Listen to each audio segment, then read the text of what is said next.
everyone, I hope y'all are having a great day, and today I'm going to be talking about my top 10 most anticipated book releases of 2016. So I'm going to go through these books in chronological order based on the expected publication date as of today, the day I'm filming this, which is January 18th. So not everything is set in stone, and as all of us book lovers know, sometimes in the publishing world, things don't always come out on their expected publication date. Sometimes things are pushed back, sometimes things are rearranged, and yeah, you just don't know. So please don't think that the information I'm giving you in this video is complete concrete fact, because everything is still subject to change. But anyway, let's get started. The first book I want to talk about is The Winner's Kiss by Marie Rutkoski, and this is the third and final book in the Winner's trilogy. So this is the first book, The Winner's Curse, and this is the second book, The Winner's Crime. The first book, The Winner's Curse, is probably one of my favorite books of all time. I just think it's so much fun, and I love the writing. I love the characters. I just really love that book. So The Winner's Kiss, which is coming out on March 29th, is the conclusion to this series, and the main characters have been through so much.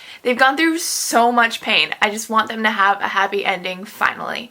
Please let that happen. The next book I want to talk about is another conclusion to a series I love, and that is The Raven King by Maggie Stiefvater. This is the fourth and final book in the Raven cycle. I mentioned this series in my favorite books of 2015 video. I love these books so much. The first book is The Raven Boys, the second one is The Dream Thieves, and the third one is Blue Lily, Lily Blue. And now, finally, on April 26th, we're going to get the conclusion to The Raven King, and I think we all know that something big is going to happen in this last book, and we're all praying and pretending that this thing isn't going to happen, but I'm pretty sure it's going to happen, and it's just going to be so painful and wonderful. Yay. If you don't know what this series is about, it's about a family of psychics and a group of schoolboys known as the Raven Boys, and all of their fates are intermingled and tangled up like this. It's obviously not a good description. I never really know how to describe this series, just know that it's fantastic. The next book is the sequel and maybe also another conclusion. I think the series is just a duology, but it's the sequel to The Wrath and the Dawn, and this one is called The Rose and the Dagger. This book is going to be released on May 3rd of 2016, and it's the sequel to this book, and this book was on my list for the most anticipated releases of 2015 video last year, so now its sequel is on the list this year, and this book is a retelling of 1001 Nights, and it's about a girl who volunteers to be the Caliph's bride, even though the Caliph is killing all his brides every morning, because she wants to get revenge for him killing her best friend, and it's really dramatic. It's really romantic, and it's a lot of fun, I think, so I'm excited to see how this is wrapped up in the next book. The next book is also going to be released on May 3rd, and it is The Unexpected Everything by Morgan Matson. I don't know if you guys know, but I love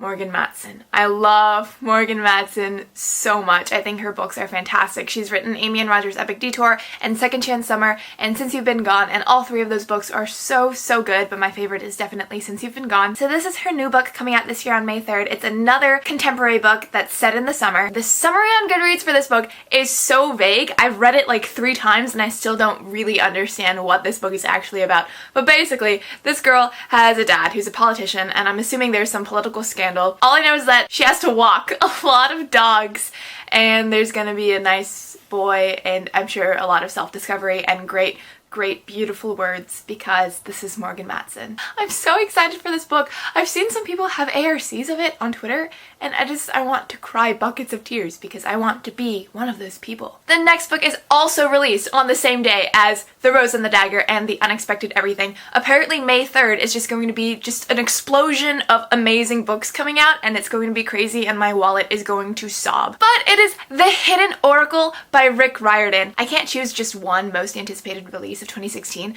but if I had to narrow it down to like a top 3, this would most likely be on it. This is the first book in The Trials of Apollo, which is a new 5-book series that Rick Riordan is writing in the point of view of Apollo. So basically what happened is that Apollo just screwed up one too many times. Zeus was having none of it and was like, Apollo, I'm gonna have to take away your godliness. You're gonna be immortal until you learn your lesson.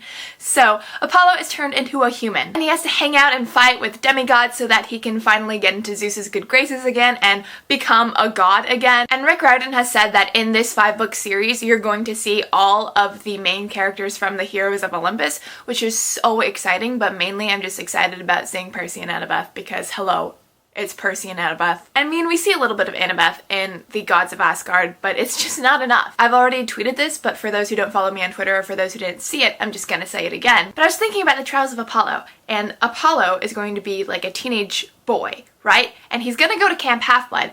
And what is he going to do when he goes into the Apollo cabin? How are his children going to react? Like, wouldn't it be so weird if your dad was suddenly a teenage boy? What if he looks younger than you? What if he's cute and like attractive? That would be so awkward. What's gonna happen in the series? I don't know. I'm just so excited to revisit the PJO world and meet Percy and Annabeth again and all the different characters that I fell in love with in Heroes of Olympus. And also, I'm just so excited. I'm so excited. I'm so excited. The next book is a collection of short stories put together and edited by Stephanie Perkins, and that is Summer Days and Summer Nights. And this is kind of like a sequel or a companion thing to the one about the holidays, which was also 12 love stories like during the holiday season. And I never read that book, even though it has so many of my favorite authors, like obviously Stephanie Perkins and Rainbow Rowell and Jenny Han and Laini Taylor.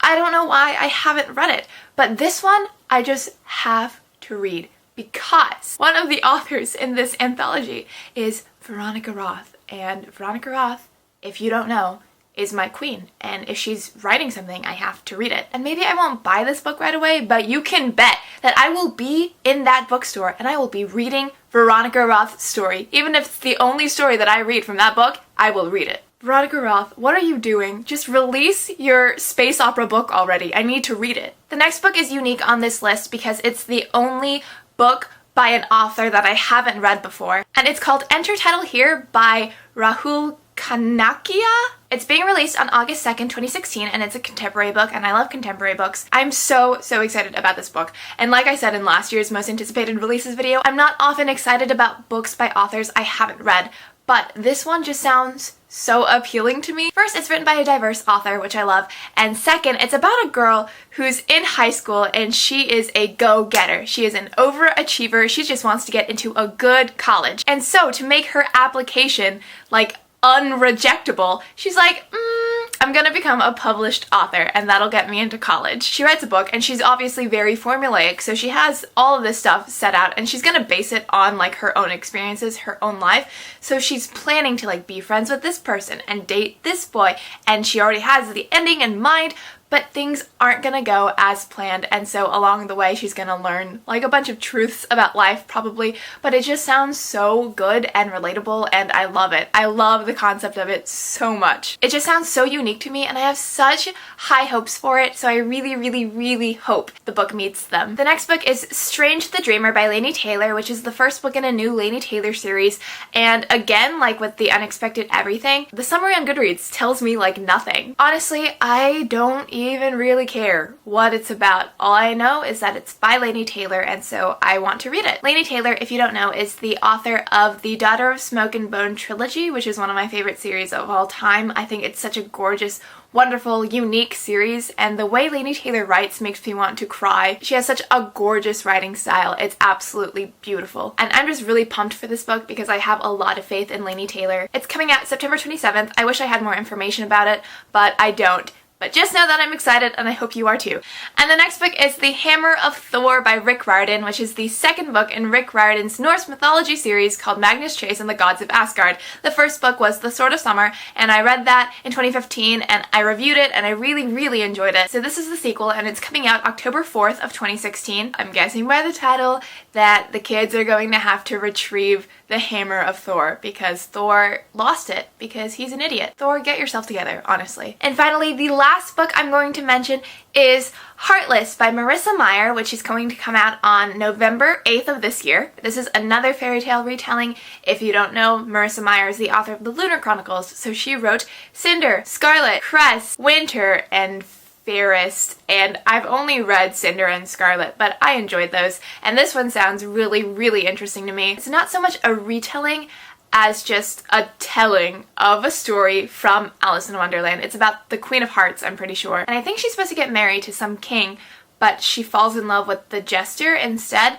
And I don't know, it just sounds really fun and it sounds really good, and I know Marissa Meyer is talented in this fairy tale retelling universe genre, and so I'm pretty sure it's gonna be great. And so that concludes my top 10 most anticipated releases of 2016. Just to recap, I'll quickly run through the 10 books that I mentioned in this video, and I'm gonna be looking off to the side where I have my list written, so sorry about not looking at you. But I have The Winter's Kiss, The Raven King, The Rose and the Dagger, The Unexpected Everything, The Hidden Oracle, Summer Days and Summer Nights, Enter title here, Strange the Dreamer, Hammer of Thor, and Heartless. And I'm so excited about all of these books. And yeah, please let me know in the comments what books you were excited for. I'm absolutely sure that at least like half of the comments are going to mention Lady Midnight by Cassandra Clare, or Throne of Glass #5, or Court of Mist and Fury. You know, Cassandra Clare or Sarah J Maas. I'm very sure that a lot of y'all are excited for those books. If you're excited about any of the same books that I am, definitely leave me a comment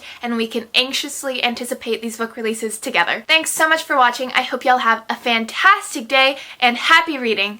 Goodbye!